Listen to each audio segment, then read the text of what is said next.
Yeah. All right. And then going into the next series, right? Before we get into why did the Suns win and why did the Clippers lose? If Kawhi is healthy, who do you guys think takes the series? So who do you think wins? The Suns or the Clippers? Yeah, it's tricky. It's tricky, but I would have to give it to the Clippers if Kawhi is healthy. Personally, Kawhi is healthy. Okay. yeah, because You're nodding, yeah, so you agree? Yeah, I totally agree, man. Kawhi was a man on a mission before he got injured. He was a man on a mission. He was playing. He was his really numbers were playing. insane, bro. His numbers were crazy. Yeah, Yeah. He was really playing, bro. But yeah, Yeah. To be honest with you, like if I'm the Bucks, like I'm happy. You know, I'm not saying the Suns are gonna the Bucks are gonna beat the Suns, but what I'm saying is if I'm the Bucks and I'm looking at the Clippers or the Suns making it to the finals, I'm hoping I get the Suns. I mean, the Suns might still win, who knows? But I think if they were to face the Clippers, I think the Clippers are probably a much better matchup for them. Like they, you know, like Kawhi on Chris Middleton or on Giannis. You know, you've got Paul George on Chris Middleton or on Giannis. You've got Pit Bev, you know, to go up against. I think that matchup would have been the tough one for the Bucks to win. And I think it would come down to coaching. And you know, I'm not the biggest, you know, Coach Bud fan, and I think if it came down to coaching, then Ty Lue wins it 9 times out of 10. Anyway, that's not the finals. First, let's take a step back and go back to the Suns versus the Clippers. What do you guys think ultimately won it for the Suns against the Clippers? Tula, what do you think made the difference in terms of that series? Oh, Tula's frozen. Okay, so or, or he's just deep in thought. What's the I challenge think from like a few years back where people were frozen and the camera would move around? what's that? I almost said this. Yeah. Yeah. Anyway. Mannequin challenge. So Sukes, Yeah. same thing to you. Like, what do you think? What do you think put the Phoenix Suns over the edge against the Clippers? I think it was. I think I would say for them it was a bit more like I think they have depth again. Like they have quite a good collection of players there that can kind of step in and like do a job. Mm-hmm. But obviously, but at the same time, like I still gotta like even though they lost, you gotta give heavy props to like Ty Lue. But I think also the key thing was when Chris Paul came back into the series as well, because it looked a bit shaky. But then Chris Paul just said, "No, like I'm gonna carry you guys through now, because like now you guys need a leader. Let me step up and then just kind of take you guys through." Because I think Booker, once he had the nose injury and had to wear the mask, he wasn't quite the same. Like I think like it felt like that was affecting his shooting a bit. But then you also got to give props to the Clippers because they really handled him quite well. But I think for me it was Chris Paul and just the depth in guard which they had. Because I think if Cameron Payne had to lead them for game 6 and 7, I think it might have been a bit shaky. But having Chris Paul come back, I think that made a big difference for them. And that's not a knock on you know Cameron Payne, right? That's more No, like it's more like not at all. Yeah, Paul and Justin Charles, especially because Paul is, and the difference that he makes, not just from a being an amazing player perspective, but just his leadership qualities when he's on the floor. I think one of the most that relationship with Monty Williams as well is key because that was his coach in New Orleans in the Pelicans as well. Yeah. So yeah. And I think that was one of the key things for me, right? Was just the poise and the composure of the Clippers, and I guess that's also where coaching comes in. Is I remember there were so many moments where Pitt Beverly or someone would be in Booker's ear, and Booker's just walking away, not getting involved, not fighting. Even at the end when Pitt Bev got ejected for pushing Chris Paul, like the Suns, they were just reacting. Nah, like we've got this. Like we're focused. We're all about our business, and we're gonna focus on getting to the next round. Tula, so I just asked Suku, why, what does he think gave the Suns the edge over the Clippers? I mean, obviously we spoke about Kawhi. That was a big miss for for the Clippers. But Yeah. over and above that, what do you think it also came down to? Sugo did make some points there that I also agree with. It's the coaching. I think once again the Suns were able to adjust around the Clippers style of play. They were also able to stop Paul George. They doubled him a lot in the last game. They did a lot of that, and because they saw. I think at first what happened was that they were like, oh, we're probably dealing with pandemic P right now, so we're not actually going to tighten our defense like that. And I think what happened was Ty Lue basically was like, look, they're gonna underestimate you. Go in there and just do your thing, right? And then after game 5, they were just they realized. I think the Suns realized after game 5 that if we don't do something about Paul George, we might lose the series. And I think DeAndre Ayton is also another huge factor of that series, because man, did he play? Man, like DeAndre Ayton's hustle went up by 10% in that series. I think he fought harder. He was more physical. He realized that he's actually probably stronger than any center in the Clippers. So he needs to be a presence in below the rim. He really was a presence, and I think that's one of the things that really helped that team. Even when Chris Paul was not playing, and they had lost. Even in the game where they lost game 5, you could tell that like the reason why that game became a close game towards the third quarter was because of how Ayton was really pushing the team forward with his touches, and how he was getting to the perimeter, to the paint well enough. And I think his positioning as a center is so good and really unmatched at this point. I think the one person that might threaten him in the finals is Brook Lopez, because he's also a really good center that can get into his positions very well. But I think Ayton definitely a huge X factor in that series, and obviously coaching changes, and like Sugu said, I think Chris Paul's leadership and him basically keeping that team confident and poised in that series was a huge another reason why. Oh man! Oh no, damn! Challenge. And he was on a roll. He was on a roll. So I saw something interesting while we're waiting for Tula to come back and finish this point. Saw something interesting today. Stephen A doing his Stephen A things. They Hey, there we go. Oh shit. He's back. My bad, sorry guys. No, you cut for a second, but it's all good. So I was saying to Suku that I saw something earlier. I say your name was such a twang these days. I was saying to Suku that I saw this first take clip where basically Stephen A is saying that if the Clippers had won the chip, right, or if they made it to the finals even, that they must move on from Kawhi Leonard. Or what do you guys think about that?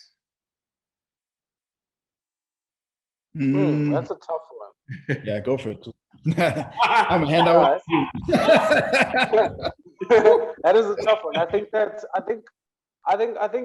think any team would be stupid.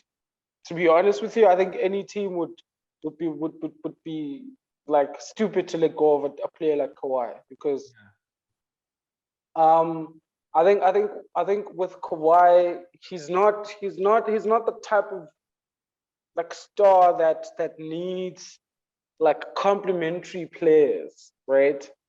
He's so adaptable, and he can adapt, and he can play. I mean, we saw him play basically a role player role into the in San Antonio until he became a star on his own. And I think that he's able to let other players do their own thing and not necessarily demand the ball. And I think that's one of the things that makes Kawhi so special. And another thing is, people have this thing that, this idea that because Kawhi is not vocal as a player, that he's not a good leader, or he's not actually doing, he doesn't affect the team chemistry as much as he can. But I think what I see with a lot of teams that Kawhi has played for, and especially with the Clippers, when Kawhi was performing the way he was performing, he wasn't trying to do what Chris Paul is doing, where he didn't instill players' confidence. I think everyone in the team kind of looks at Kawhi's motivation and they say, damn, like if he's this motivated, I should be motivated too. Like I'm probably going to play. I'm going in there and I'm going to fight for him as well, because I mean, Kawhi is a trooper, man. Like even when he got injured and he was being interviewed, they're like, how do you feel? How does your leg feel right now? He's like, oh no, I'm gonna be good. Like that says something to his teammates. His teammates are like, if he believes that he's going to recover quickly, then we good. Like we good. And I think that the way that the Clippers performed, with them getting to the conference finals, should say to them that, look, if we had Kawhi here, we would have gone all the way. So there's no reason why we should move on. And their best thing now is that they have two really good players, like brilliant players. Terrence Mann came in as a young player, and he showed out. He showed that, look, I'm here to stay in this team, and I'm here to prove myself. So yeah, definitely. Yeah, like definitely. I think it's one of those things where right now the Clippers are in a good place, in a great place actually. Reggie Jackson, everybody's like in a really good place. I think the biggest thing now is, do they give Reggie Jackson more money and bank on him continuing to play as well as he did, or do they try to because right now obviously what they need is the ball handling. But yeah, that's yeah. You actually bring up an interesting conversation, Tula. Why is it a conversation around Dame joining the Lakers and not also a conversation around Dame joining? I was about to say the same thing. Like, yeah. Answer that. You can speak to that.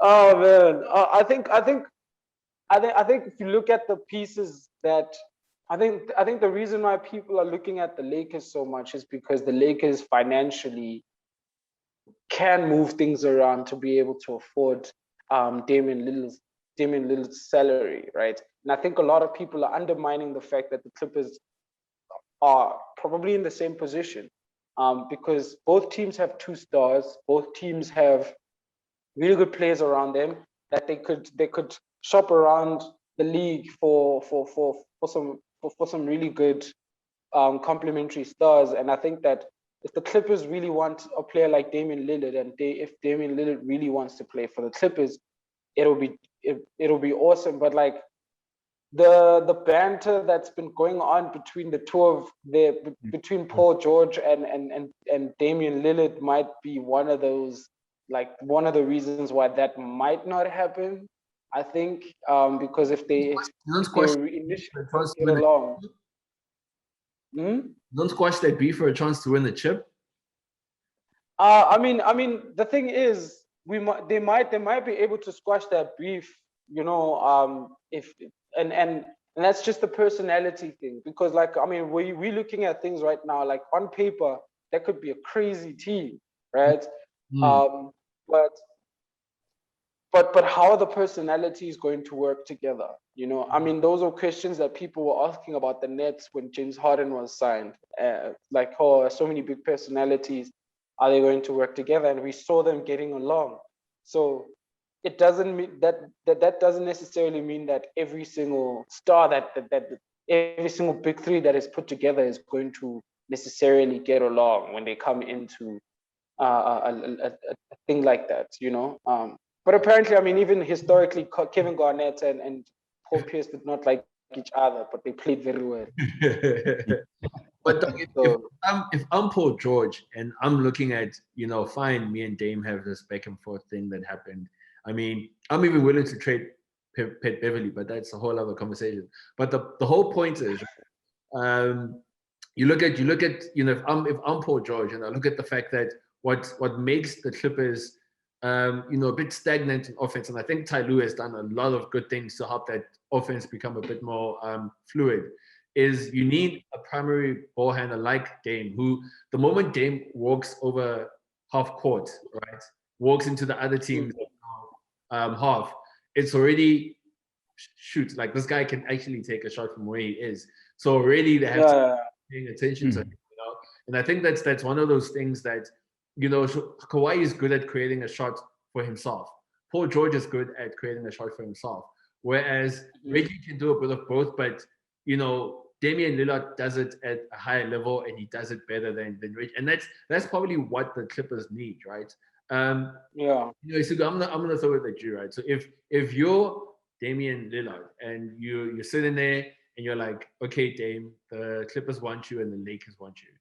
And you're looking at the situation that both teams are in right now, who do you sign for? I think it'd probably make more sense for the Clippers, but I personally think he'd be better suited going to New York, but that's another conversation. Oh. But I think with those ones, I would probably say the Clippers.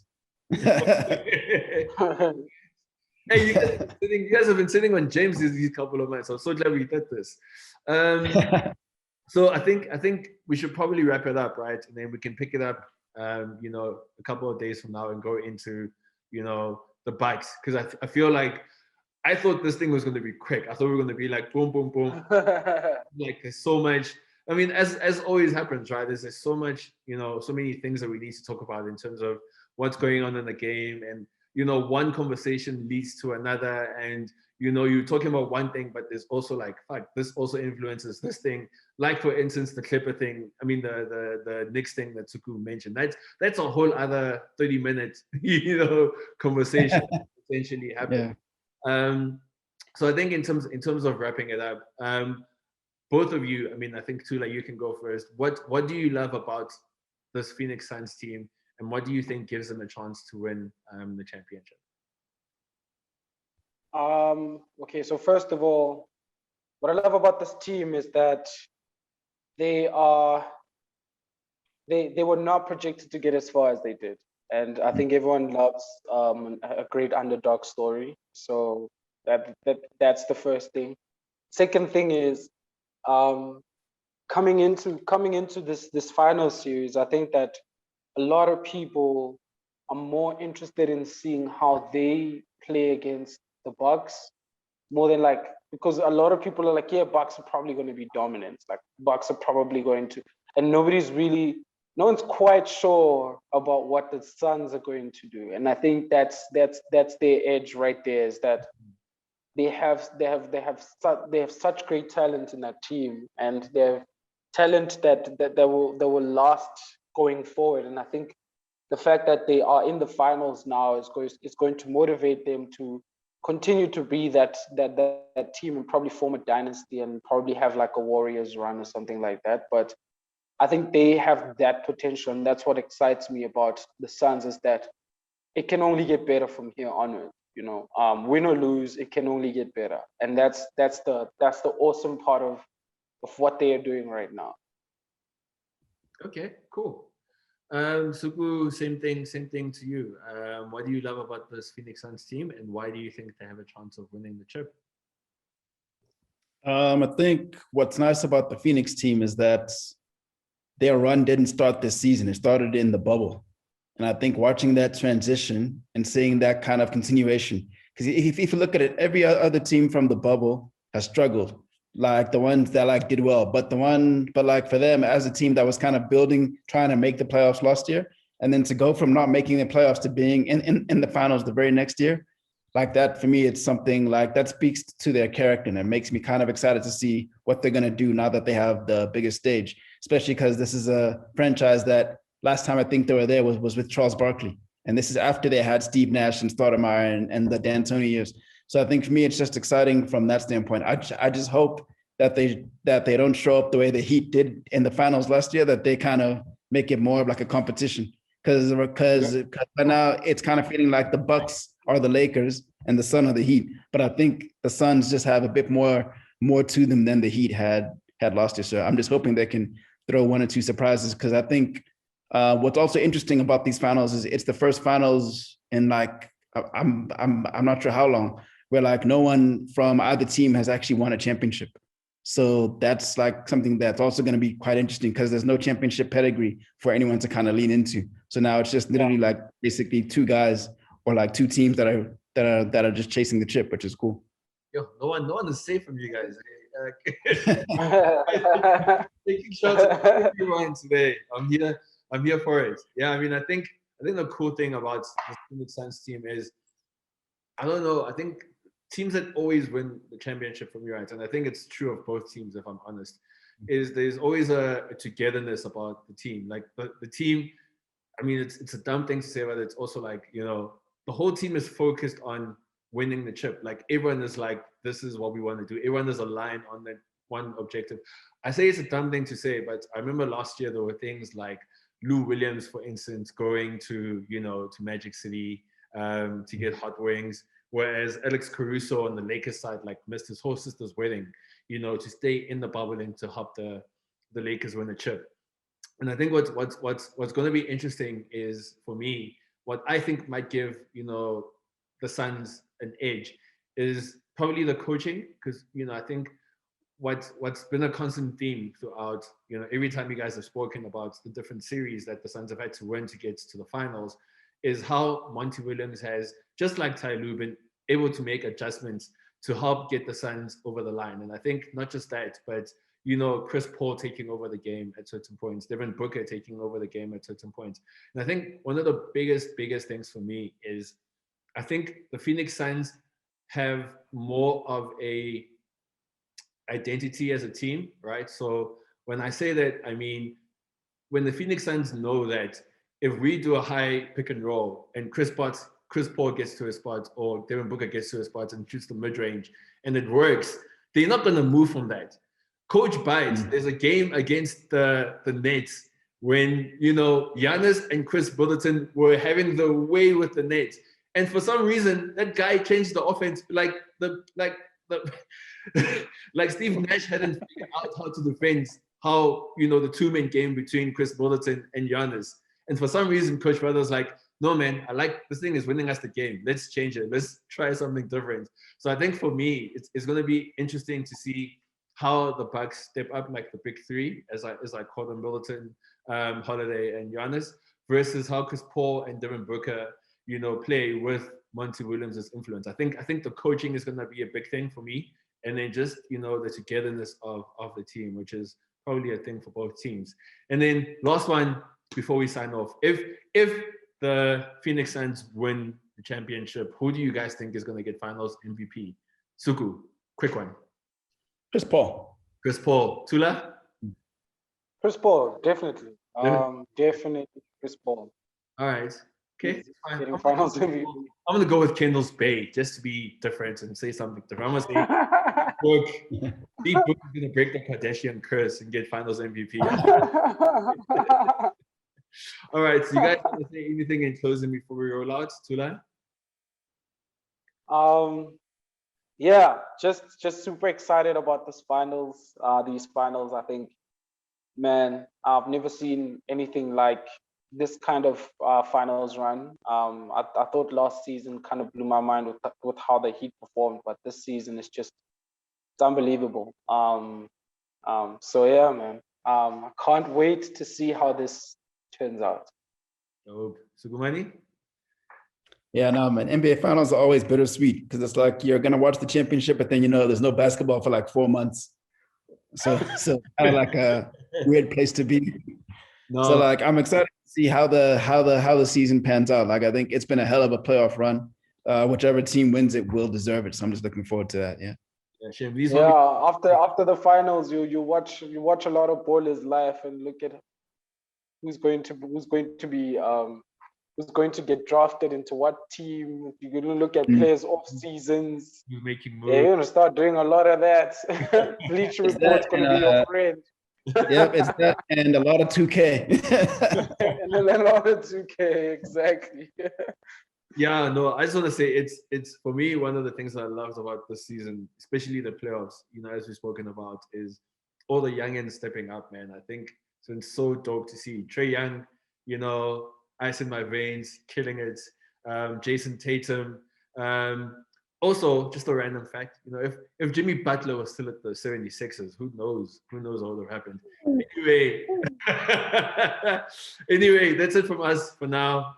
We'll check you guys soon. This is Khalid Kwate signing off for Zukumani Gulube and Tula_Kumalo. Check you guys later.